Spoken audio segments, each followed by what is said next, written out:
මම මම ජයන් මම නිලක්ෂේ නිලක්ෂි මොකක්ද අපි කරන්න යන්නේ? ගෙදර කතා බහ. ගෙදර කතා බහ. ඔව්. අපි ගෙදර ඉඳන් කතා කරන්නේ. අපි දෙන්න අතර ගෙදරදී ඇතිවෙච්ච කතා බහක් ගැන තමයි අද දවසේදී ඔයගොල්ලොත් බෙදා ගන්න යන්නේ. මොකක්ද කිව්වොත් මතෙව් 16. යේසුස් වහන්සේ ගෝලයෙක් යමින් ඉඳි ගෝලයන්ගෙන් යේසුස්ගේ ප්‍රශ්නයක් අහනවා මම කවුද කියලා එළිය කට්ටිය කොහොමද කියන්නේ කියලා.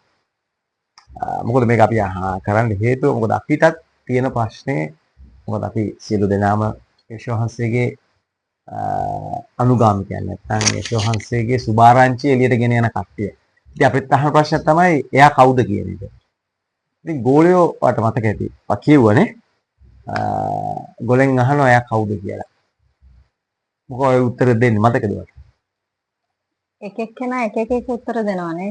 සමහරක් අය ඔයා එලියා කියලා කියනවා අනාගත වතුරු කෙනෙක් කියලා කියන සමහරක් අය කියනවා අර මැරිච්ච යොහන් බෞතිස්ත ආයෙත් ඇවිල්ලා කියලා ඒ වගේ එක එක්කෙනා එයාව දකින විදිහ වෙනස්.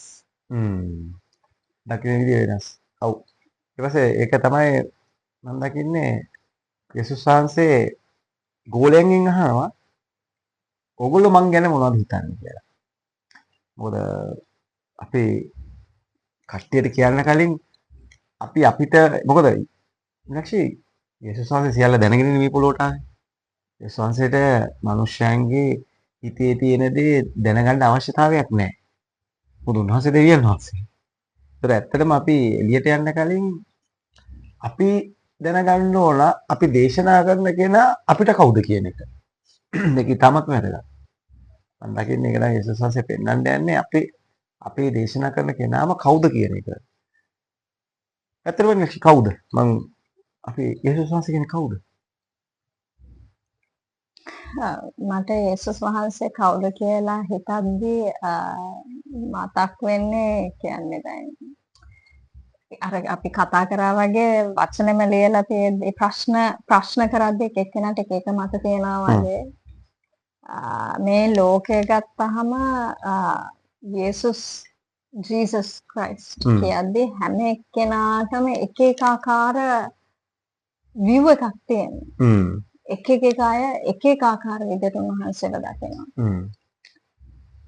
මට මතකයි මගේ අංකල් කියනවා he's just a boy who was born in Israel long time ago. එච්චරයි. Jesus Christ කියන්නේ එච්චරයි. නමුත් එයා නිකම් පිරිමි කෙනෙක් නෙමෙයි ඊශ්‍රායල් ඉපදිච්ච. අනේ මම ගත්තොත් next අවුරුදු විශ්වාසය මගේ ඒ කියන්නේ මම කෙනෙක් ගැන හිතන්න පටන් ගත්තා වගේ ඒ කියන්නේ දැනෙන්න වගේ කාලෙක ඉඳලා යේසුස් මොකද මම කතෝලික පසුබිමකින් ඉන්න කෙනෙක්. ඉතින් ඒ වෙනකොට යේසුස් වහන්සේ කියන කෙනා අපි දැනගෙන ඉන්නවා.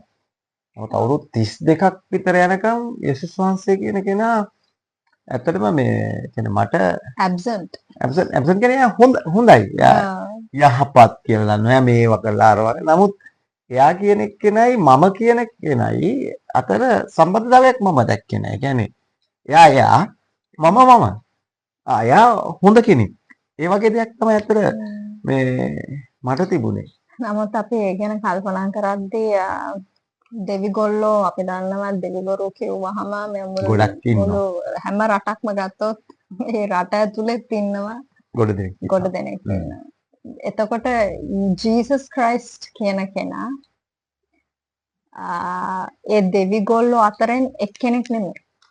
කෙනෙක් අනිවාර්යෙන්ම. එක දවසක් ආවා මගේ ජීවිතෙත් ඔයාගේ ජීවිතෙත්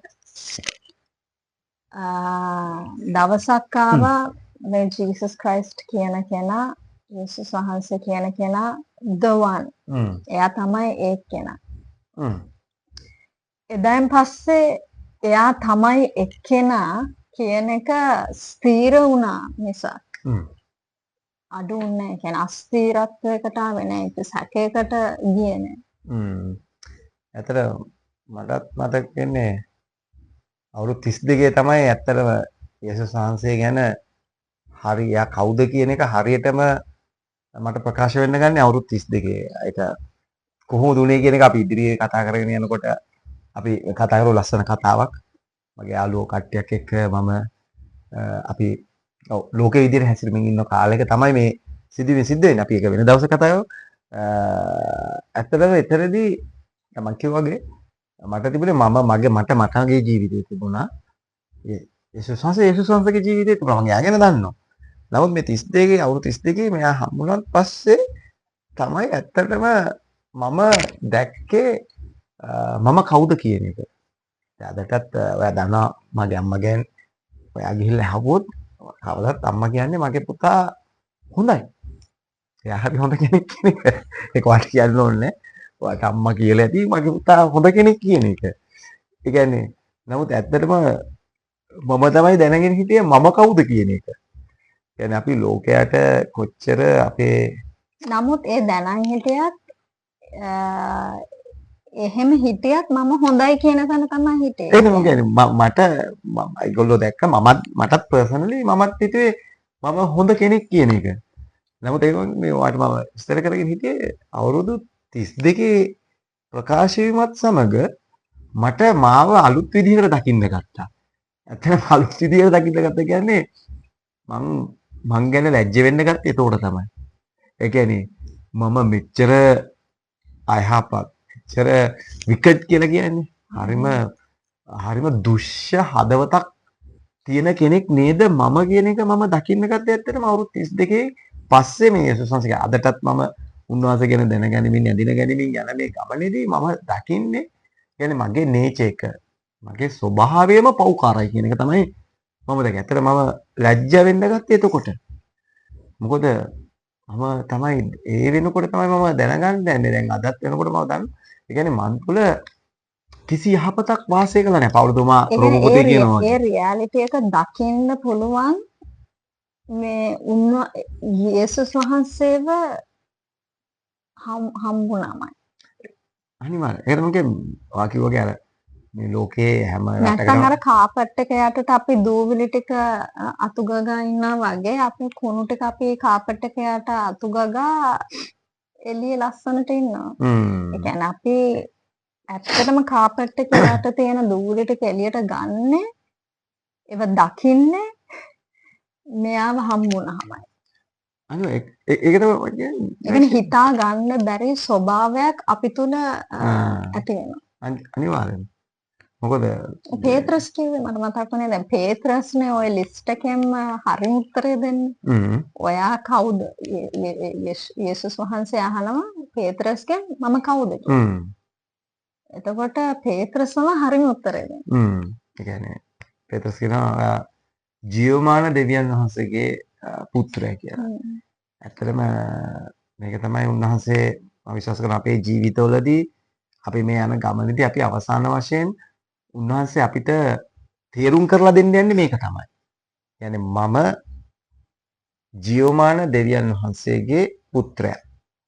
උන්වහන්සේට নমස්කාර කරන්න. නැත්නම් අපි දකිනවා සියලු දනහිස් උන්වහන්සේ නැමෙනවා කියලා. ඒ කියන්නේ මේ දේ පේතරෙන යේසුස් වහන්සේ පේත්‍රස්ට කියනවා මේක ඔයා දැනගන්න විදිහක් නෑ. ඔයා මේක දන්නේ දෙවියන් වහන්සේ පියාණන් වහන්සේම ඔයාට මේක එළිදරව් කරපු නිසායි කියන්නේ. ආමේන්.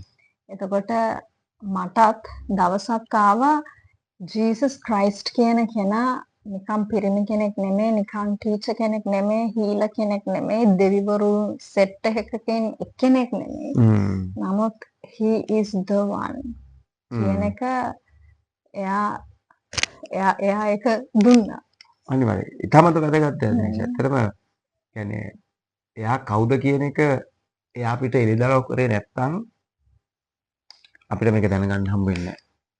ඇත්තටම මේක තමයි අපේ මනුස්සක ජීවිතයකට ඒ කියන්නේ මගේ ලයිෆ් එකෙත් මගේ අංකල් මට කිව්වා. නමුත් මං හිතුවේ එයාට පිස්සු කියලා. ඇත්තටම මම එයාටත් කියලා දෙනවා මං හිතුවේ එයාට පිස්සු කියලා. නමුත් දවසක් ආවා එයාම තමයි මට ආයෙත් කිව්වේ. එදා ඇස්සරුණ. අනිවාර්යයෙන්. ඇත්තටම අපි කොච්චර ස්තුතිවන්ත වෙන්න ඕනද යේසුස් වහන්සේ කියන්නේ උන්වහන්සේ කවුද කියන එක උන්වහන්සේ කැමැත්තෙන් අපිට එළිදරව් වෙන එක ගැන. නැත්තම් මේක අපිට කවදාත් හොයලා දැනගන්න පුළුවන් දෙයක් නෙමෙයි. ඒකයි මේ ක්ෂමාත්‍යනිතේ මේ කියන්නේ. අර වගේ මේ ලෝකෙ මොන දෙවිවරු කොච්චර හිටියත් ඇත්තටම මම කවුද කියන එක මට පෙන්වුවේ නැත්තම් මට කවදාවත් වෙන කෙනෙකුගේ අවශ්‍යතාවයක් ඇති වෙන්නේ නැහැ. කියන්නේ යේසුස් වහන්සේගේ ධර්මය නැත්නම් යේසුස් වහන්සේ විතරයි මිනිස්සයා කොච්චර දුෂ්ට මිනිස්සෙක්ද. ඔහු ස්වභාවයෙන්ම නේචරකම පෞකාරයි, නපුරුයි. කිසි යහපතක් වාසය කරන්නේ නැහැ. කුඩා කල සිටම ඔහුගේ සිතුවිලි නරකයි. අපි දකිනවා උප්පත්ති පොතේ උන්වහන්සේ නැත්නම් යසායා පොත්වල උන්වහන්සේ වැද ඉදිරියටම කියනවා. අතර මම ඒ කාලේ දැනගෙන හිටියේ නෑ. නමුත් දැන් බයනාසික වචනේ දැනගෙන යනකොට උන්වහන්සේ ඇත්තටම අපිට තේරුම් කරන්න මුලින්ම උන්වහන්සේ උත්සාහ කරේ අපේ ස්වභාවය. වෙන කිසිම ධර්මයක අපි දකින්නේ නැහැ මෙන්න මේ දේ. හැම එකකම ආකි වගේ කාපට් එක යට දූවිලි වහනවා වගේ ඔයාට පුළුවන්. නැත්තම් මේ ගමනේ යන්න පුළුවන්. ඔයාට කරන්න පුළුවන්. කියන්නේ හැම ධර්මයක යමක් හඹා යාමක් පෙන්වන්නේ. නමුත් හඹා යන හැම තැනක්ම හරි නෑ. යේසුස් වහන්සේ පමණයි මේ ලෝකේ හඹා යා යුතු මාර්ගය කියන එක. ඒ එන්ඩ් එක තමයි ඇත්තටම සදාකාල ජීවනයේ නැත්නම් අපිට සමාදානි සතුට ගෙන දෙන්නේ යේසුස් වහන්සේගේ මාර්ගය. වෙන කිසිම මාර්ගයක් සමාදානිය ගේන්නේ නැහැ. මොකද එතන බොරුවක්, වංචාවක්, රැවටීමක් තියෙනවා. මොකද අනිත් ඔය කියන හැම දෙවි කෙනෙක්ම අපිටනේ වේට් එක දෙන්නේ. අපිට වේට් එක දෙන්නේ. විද්‍යාවත් ආගමක්. ඔය හැම එකක්ම දෙන්නේ අපිට බර. නමුත් මේ යේසුස් වහන්සේ he is the God. the God. එයා තමයි මේ ඔක්කොම උස්සන්නේ. ආමේන්. මේ විශ්වයේ ඉඳන් උස්සගෙන ඉන්නේ. එතකොට මනුෂ්‍ය ආත්මයක් ගලව ගන්න උස්සගෙන යන්නේ දරාගෙන යන්නේ මේ එයා. එයා විතරයි මේක අරන් යන්න පුළුවන්.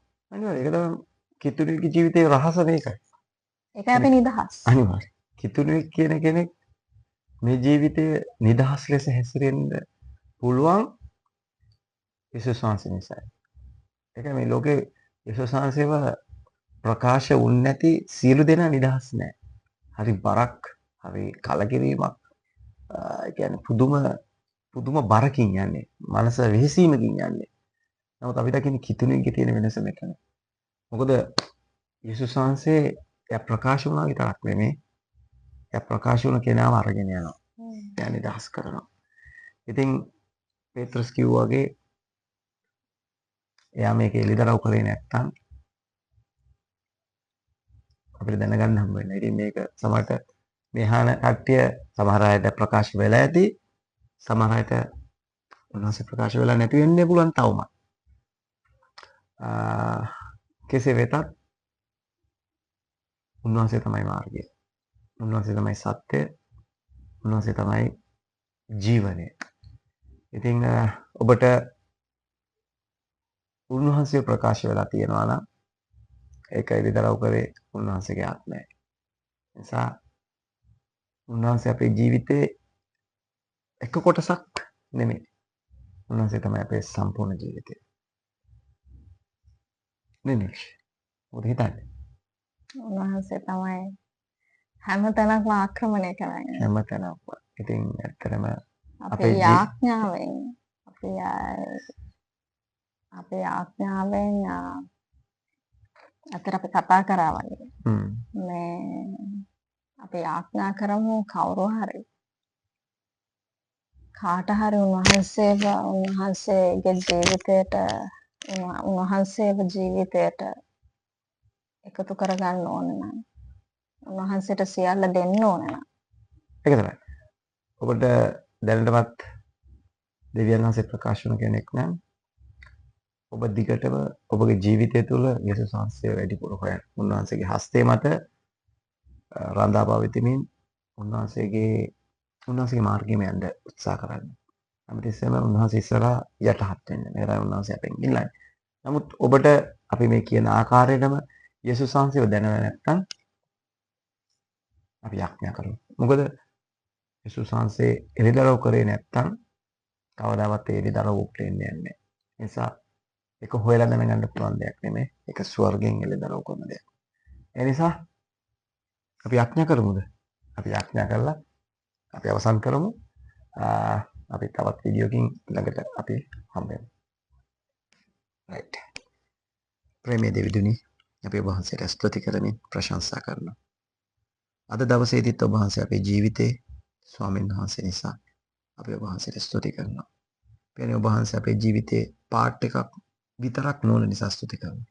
ඔබ වහන්සේ අපේ මුළු ජීවිතේම නිසා ස්තුති කරනවා. ඒ නිසා අපි යන්නේ යම් කෙනෙක්ට ඔබ වහන්සේ ලෙදරව් කරන්නට කැමති වුණාද? ඒක ඉහළ හසේ වුණත්, පහත පොළොවේ වුණත්, පොළොවේ යට ගැඹුරේ වුණත් ඔබ වහන්සේගේ ඉෂ්ට කරනවා කියලා කියනවා. ඒ නිසා අපි යන්නේ ඔබ වහන්සේගේ ශුද්ධ දෑතට ඔබ වහන්සේව ප්‍රකාශන වූ සියලු දෙනා බාර කරනවා. ඔවුන්ට ඔබ වහන්සේගේ හඬ ඇසෙන්න සලස්වන්න කියලා යාඥා කරනවා. ඒ වගේම හඬ ඇසෙනු සියල්ලටම ඔබ වහන්සේ තුල වර්ධනය වෙන පිණිස අපි යාඥා කරනවා. යේෂුව මසිහ් වහන්සේගේ නාමයෙන් ආමෙන්. ආමෙන්.